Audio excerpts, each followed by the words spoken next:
What is going on, everybody? And in this video, we're providing you a state of the market and stock picks for January 27th, 2023. So if that sounds like something you're interested in, consider subscribing as we do provide daily and weekly updates to get you prepared for the day and the week ahead in this glorious market.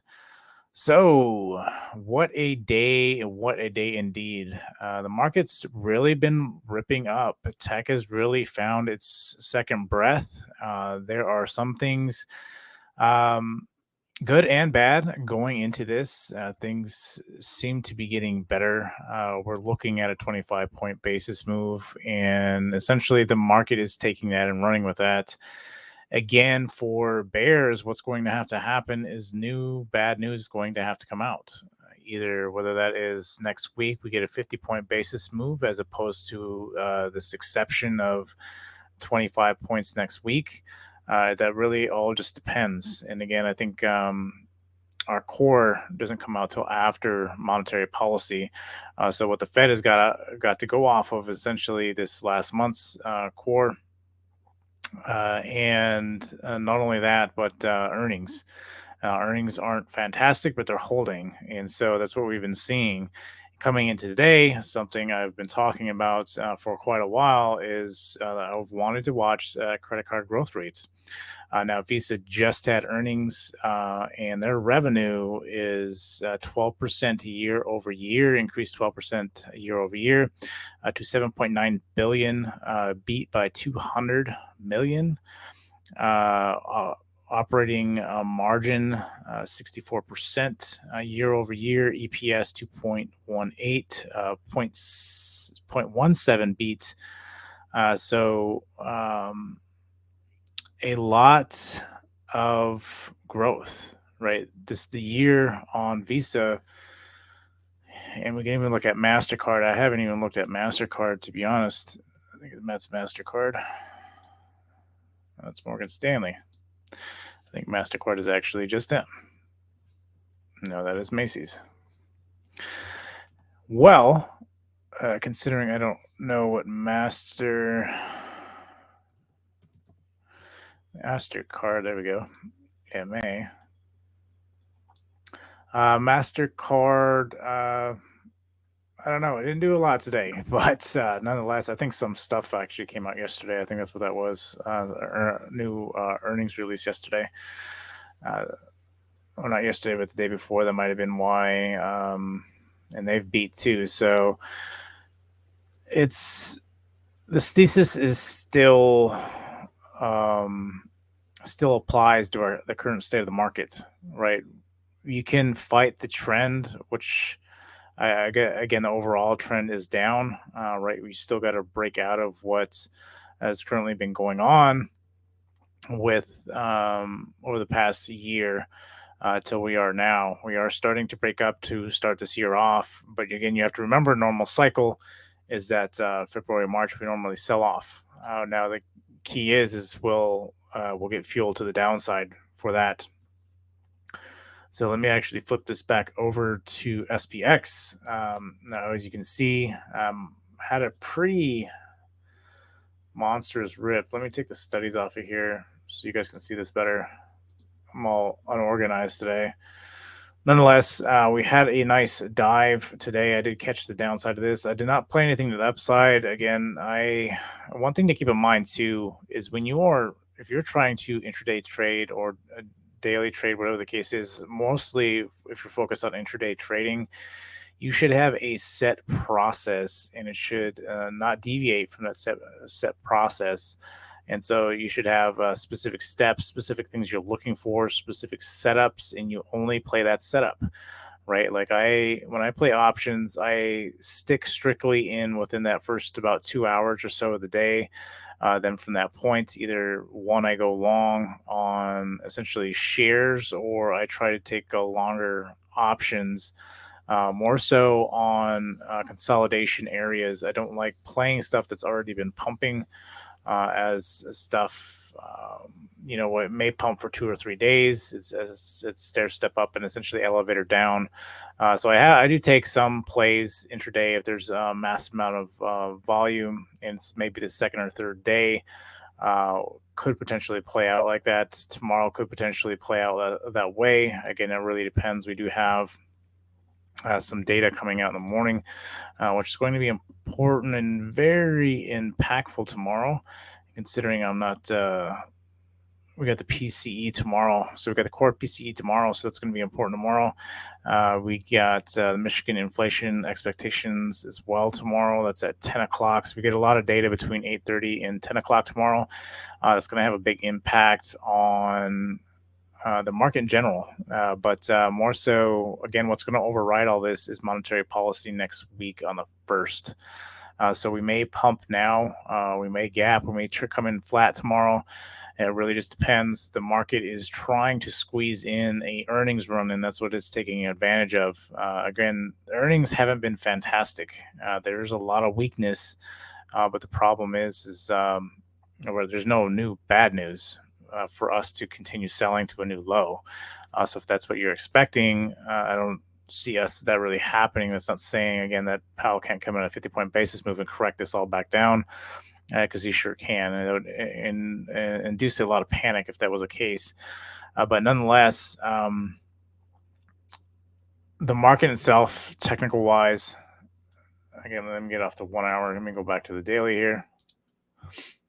Again, we're breaking out. It's not the first time we've ever done this, and something you have to consider. You can't go off of technicals, especially in this market. It's done this multiple times in lower time frames, and it's pumped for a day or two and then come right back down into the range until that particular pattern changes, which it hasn't so far. That's what I'm expecting. I'm expecting something to happen and potentially bring this back down. Now, for levels to the upside, we currently can pump roughly around that 4110 mark, and then from there, we got essentially a speed bump here at the 4200, that psychological level, and then you can potentially pump up to 4300. I think if this does want to continue for whatever reason, we can pump up to at least 4300. I think is a strong possibility. But again, waiting for something to break. When that happens, who knows? Maybe we continue to run next week. I think that we're going to be stalled next week with monetary policy. We might slow down and start selling going into monetary policy. Again, the expectation is 25. If we come in higher than that, you're going to take the market by surprise. The market's not going to like that. But we'll have to see. Again, you can't price in this stuff because nobody knows what's going on. So there's no way you can price in what you can price in only what you expect. And right now, nobody knows what to expect. So it's going to be interesting moving forward. So as far as earnings is concerned, we will pack up earnings and we'll wait for next week. So we'll look for that in the weekly updates. But we got some more big earnings on tap. This isn't by far not over. We do have Apple, we have Amazon, we have Google. I'm not expecting a lot from Amazon. I'm not expecting a lot from Google. Maybe that's what this market is taking advantage of, because of the potential that Amazon and Google could really get hit bad next week. Strong possibility in my mind that could happen. Amazon just hasn't been doing good. A lot of people are expecting Amazon to do bad just because since Bezos has left, it's just been a world run down. That was essentially the peak when he left, and he knew that. And so that's why he left, because he knew things weren't going to get better and it's going to be really rough. Retail has always taken some major hits.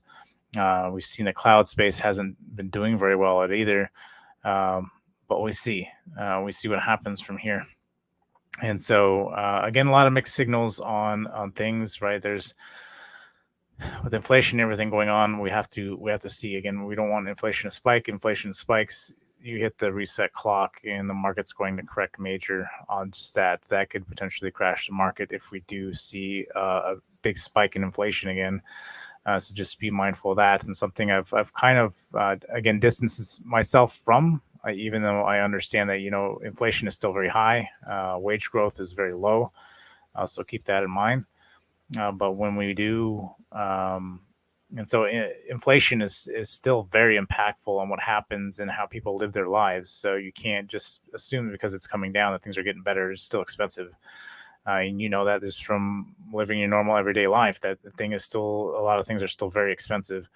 And so you may avoid buying some particular things because of that, or whatever the case is, and trying to save an extra dollar because of whatever. But things are at a very interesting spot. So again, I'm not opposed to the market running. I think it's been due for a run, but we've been corrected many times on even after these big runs. Again, I'd like to reiterate that we did go 600 points on a thought reversal and corrected 800 points. So that could very well happen again here, if not more, right? It really depends on timing, really depends on what events unfold in the next coming weeks. And then again, we have a normal cycle to the downside, which always occurs after every earnings. After big earnings, you get big earnings and things just kind of die off for about a month. You get some pullback. It's normally bigger during this February, March time period. And then essentially the market kind of consolidates and then corrects and then pushes up in the back half of the year. Now, I'm just talking about a normal cycle, but right now, I think you're obviously going to have your normal cycle. Plus, if there's any fuel that could potentially come, maybe there isn't. Maybe the thesis that I talk about will take even more time. Maybe it'll take a couple months. We really don't know. So that's why you can't just base it off that, but you can't also avoid what is currently going on and assume it's just not happening, because it is. And again, I'm a perma bull, so I'm all about the market going up, and I like to see the market going up. I'm excited in one turn, but very hesitant in the other because of what could potentially happen. So with that being said, let me stop the jibber jabber. And so as far as tomorrow, again, we're really watching the 4100, 4110 mark. See if we can push up that far. Again, we've kind of breaking out, really haven't pulled back. We had the small pullback here. Again, I think we're going to correct. There's going to be some sort of correction between now and next week for monetary policy. This thing isn't just going to run straight up and then monetary policy hit and this thing drops straight out of the sky. It's going to pull back a little bit, and I think that's going to be that 4100 mark. We'll see what happens there. Again, you have resistance there. So we'll see. We'll see if we can break out. If not, then I think we're headed down from there, but we'll have to see how things play out. Bitcoin, again, kind of just consolidating, waiting on the market. A nice bull flag here on the daily. It needs to break up over that the 24K mark for this thing to keep going. So we're going to keep a sharp eye on that. Normally, I noticed even before the market really started selling off, Bitcoin had its bigger moves on the weekend. I want to see if that cycle kind of comes back. During the week, it's normally kind of flat, and then the big booms and pushes were on the weekend. To see if that continues, it'd be interesting to watch there. The dollar, again, the dollar is really holding that 100 mark. We have to see. This thing does look like it has a descending wedge, like it wants to start breaking out. Again, but we'll have to see. This is one of the other. Again, could do the opposite, right? It's any descending wedges, right? Does it break out and continue up, or does it break down and continue down? Now, normally, if this wasn't the dollar, right, I've talked about how this typically this particular pattern, the stock or whatever that you're typically playing, will recover 75% of that move of the wedge that you're currently in. So if that's the case, the dollar could pump potentially over 110 if this technical is actually going to play out. Question is, will it? It is the dollar. It's not the stock, right? If this was an ascending wedge, have been playing out pretty good, which is essentially the opposite of this to the upside. Then you get the breakdown. That has been playing out really well. So anything essentially feeding the bear thesis has played out, but anything feeding the bull side has not. And so, but we are talking about the dollar, so that's it's kind of opposite of bull bear there.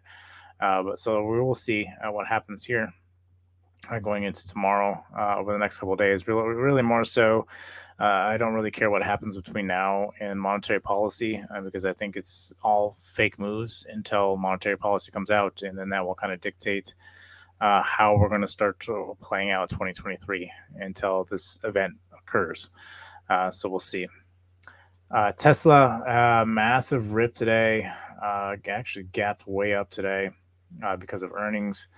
It's going to continue, I think, at least up to the monthly here. So I think you could potentially even see a 170 run. It is kind of topping out this here. There is some resistance sitting here. Essentially, we're on the 162. Again, we haven't retested any of these levels, so that's the concern with Tesla is you haven't really tested any levels here. So there is a big level at the 167. Then again, roughly around that 170. Then you got another big level at the 196. Even though that's a big run, we'll have to see how much this recovers. Again, very quickly, all you need is a 50-point basis move, and this thing will start crumbling back down. So you have to be careful. This thing is gapped up. If you haven't taken profits by now, I mean, that's already been. If you were lucky enough to grab the 101 or close to the 101, I think it was like one something, 181. If you're close enough to grab that bottom, that's already a 59, 60-point move. Like if you haven't taken profits by then, or I mean, if it's an investment, that's different. But you had that plan going in. If this is a longer trade, it's already jumped 60 points. You cannot be greedy in this market. It's not saying we're going to get a full reversal. Nonetheless, it could pull. If it does start to sell off, it'll be a pullback and it'll hold. And that's kind of what I'm hoping for, that this thing pulls back and it holds. If it doesn't hold, right, then maybe we get that catalyst and this thing just keeps selling. Which again, you have to be very careful with the current market state anyway. So. Apple, again, monster rip. We'll continue to see. Again, this thing is going parabolic. I don't like this thing I'm talking about. I don't like financials. I don't like BA. Is just absolutely parabolic over the past couple months. Now you got tech going parabolic. This is earnings run. This is normally what happened on tech earnings runs, but they haven't been retesting. So my concern is everything going to get to a point to where everything just flushes at one time? All industries flush at one time, and that could be what's happening. And so be very mindful of that and be very careful of that, because again, I don't trust this move. I will still play the big overall trend, which is play to the downside until again I see something that is better, that shows otherwise. It's not saying I won't take calls. I have taken calls in this market, but it's been very rare that I have. So we shall see. Like I said, I do play shares and stuff like that, so I do play to the upside. But as far as options are concerned, I've typically only played to the downside for the most part. BA. So BA again needs to break essentially the 216 if it can. We want this thing to continue up. Again, it's been really stagnant. I don't know. We'll have to see how this holds overnight, but again, a lot of meat on the bone to the downside. Try to be positive, but when you get parabolic moves like this, you're pressing your luck, in my opinion. So we could even potentially try to rip up to the 220. But at that point, I mean, how much more of a move if you haven't taken profits again on that already? I guess unless you're waiting for, like I said, if you're more of a long-term investor, but typically at that point, I would be out on my longer swings on something like that. Right, you try to grab it as close as you can to the bottom, and then once you get this parabolic move, you're selling while you have the value, not when this thing starts to sell off. Typically, so. But let's see with the banks. Now let's take a look at the banks. Again, the banks look much like value as well. Again, continuing to consolidate. Again, I don't like it's been parabolic and no real pullbacks. So we're definitely going to have to see if we can break out over the 144 or it needs to hold the 130. Again, it's been playing this level. I think the market, this is what's concerning, is you start seeing everything get to a point. I'm thinking we're going to kind of see tech do the same thing where it hits the ceiling and then it's going to start consolidating. And then at the same time, you're going to have value and you've already had banks doing the same thing.